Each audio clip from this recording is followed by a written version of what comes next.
புதுக்கோட்டை மாவட்டம் திருமயம் அருகே உள்ள பனங்குடியில் பிரசித்தி பெற்ற குறுந்துடைய ஐயனார் கோயில் சந்தனக்காப்பு உற்சவ திருவிழா வெகு விமர்சையாக நடைபெற்றது.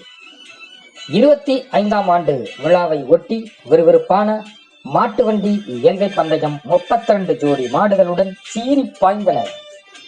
புதுக்கோட்டை மாவட்டம் மட்டுமின்றி சிவகங்கை, திருச்சி, மதுரை, தஞ்சாவூர் மற்றும் ராமநாதபுரம் மற்றும் வெளியூர் மாவட்டங்களிலும் இருந்து சுமார் 32 ஜோடி மாட்டு வண்டிகள் இதில் கலந்து கொண்டு எல்கையை நோக்கி சீறி பாய்ந்தன.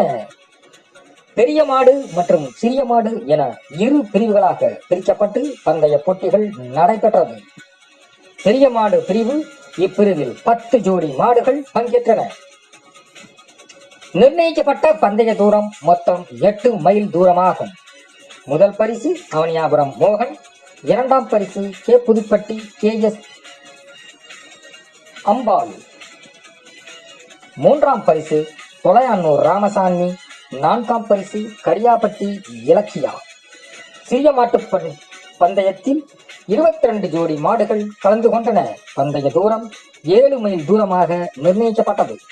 முதல் பரிசை அம்மன்பேட்டை விஜயகுமார் கானடகாத்தானும், 2ஆம் பரிசு வளையவயல் அறிவுத்தேவர், 3ஆம் பரிசு வேதியங்குடி சேகர், 4ஆம் பரிசு பரளை முனீஸ்வரன், பனங்குடி குருந்தப்பன், அரமனைப்பட்டி குருந்தமூர்த்தி, ஆலத்துப்பட்டி கவனாஸ்ரீ, ஐயம்பட்டி அஞ்சலை, ஈலக்குடிப்பட்டி சென்னையா ஆகியோர் வழங்கினார்கள். பனங்குடி கொத்தமங்கலம் சாலையின் இருபுறமும் மக்கள் திரண்டிருந்து ஆயிரக்கணக்கான பொதுமக்கள் மாட்டுவண்டி பந்தயத்தை கண்டு ரசித்தனர். இதில் திருமயம் காவல்துறை மற்றும் தீயணைப்புத் துறையினர் சிறப்பான பாதுகாப்பு ஏற்பாடுகளை வழங்கி இருந்தனர். சத்தியமித்திரன் செய்திகளுக்காக மாவட்ட செய்தியாளர் எஸ் நாகராஜன்.